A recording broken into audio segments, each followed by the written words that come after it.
Hi, I'm Diamond Tricks, and I want to warn you guys what happened in my situation. How I was set up to get my son taken away, and Candace Simmons used Kimberly Watt to call the DCFS system when I was at the Archer Hotel, and I did not abuse my son there or abuse him, period. May yell at him, but that's it. But I did abuse him, and the other DCFS social worker saw my son. He didn't have no bruise marks on him, on his body at that time. He didn't have it until we went to Alpha Tower, not apartment at 47 in Potts Road, where Golden Coin was at. So that's where it happened, at her apartment at the end of June. We went into her apartment. My son was doing good. He just had a growth motor skills. He could talk. He was smart. He was walking well. He needed a little push, a little more. He wasn't slow. He just autistic. He got autism. He's not a bad child. He's a good child. And found out when I was at a Cornerstone Community Outreach, Cooper Lovelace is the reason why I don't have my son. He set that whole thing up for me to get my son taken away, and he had Golden Coin was involved in the shit. And I found out about it. She was in on it. They was working together, plotting on me behind my back to purpose to get my son taken away, to make me look like I was abusive, violent, like I was trying to kill my son. The whole time it was them too. So anybody who knows me, I don't do shit like that. Like, I'm not the type of person that do shit. I don't believe in murdering people. I'm not a murderer. Number one, I don't believe in killing children or people. I'm actually against it. If you know me, I ain't with that shit. I'm against it.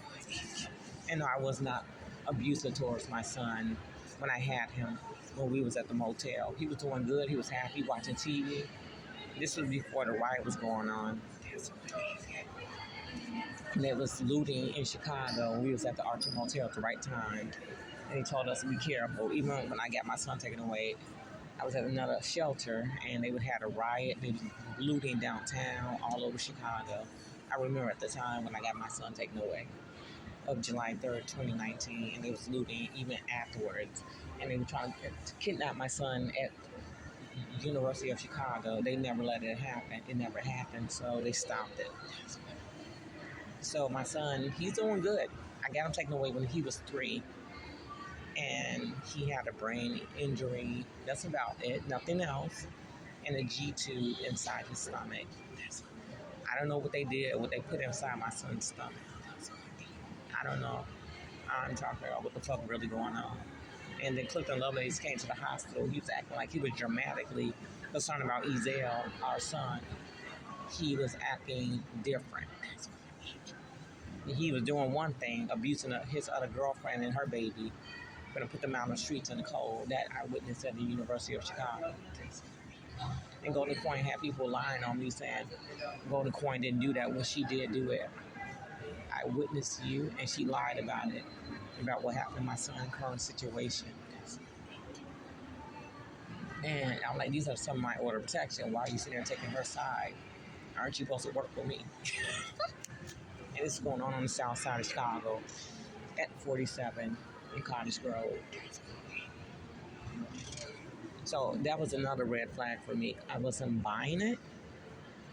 I thought that was a little weird. And when I found out, when I came to Cornerstone Community Outreach, this wasn't the first time she done this to other people. And I'm not the only female she done this to. That she killed a child before, abused a child before, she even admitted it. So this is the first time I got my son in DCFS court system. He's 8 years old, and he have no idea what's really happening, what's going on. His dad was trying to murder me and him and the rest of our people.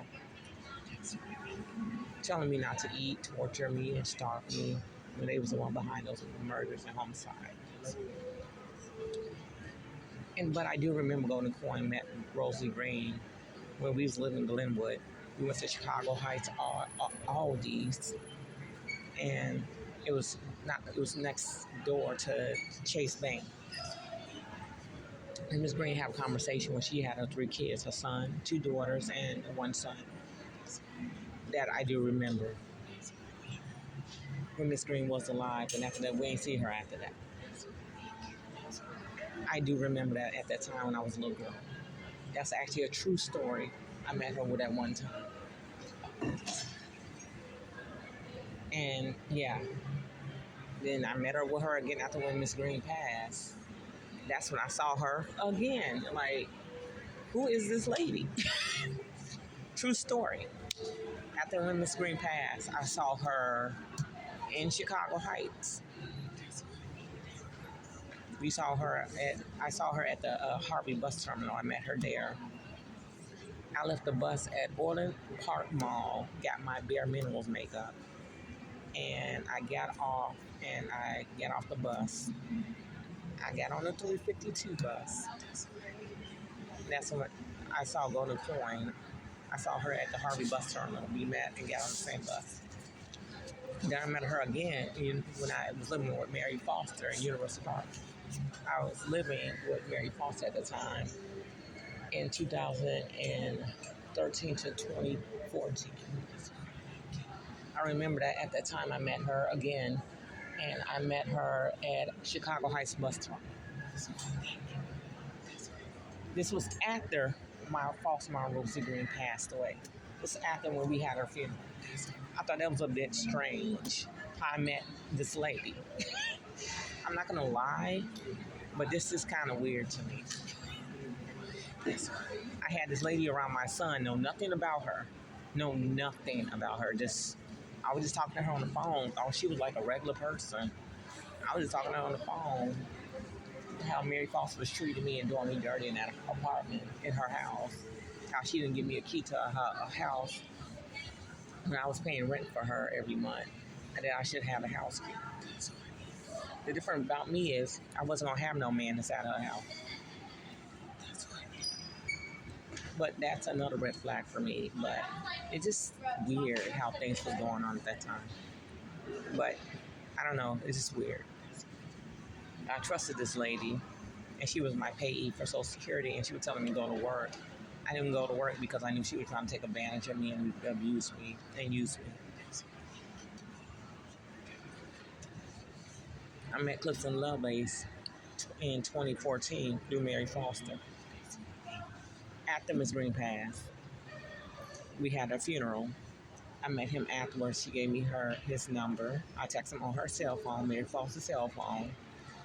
And I saw his picture on her phone. I gave him my number on her cell phone and text him on my phone. She was trying to play hookup matchmaker. That was another red flag, those who don't know. So she was trying to play matchmaker. And A.B. Mullins did the same thing. I did not know it was the same guy they were trying to matchmake me with. They were so eager trying to hook me up, and I was telling everybody I don't want to be in a relationship. No, nothing about him at all.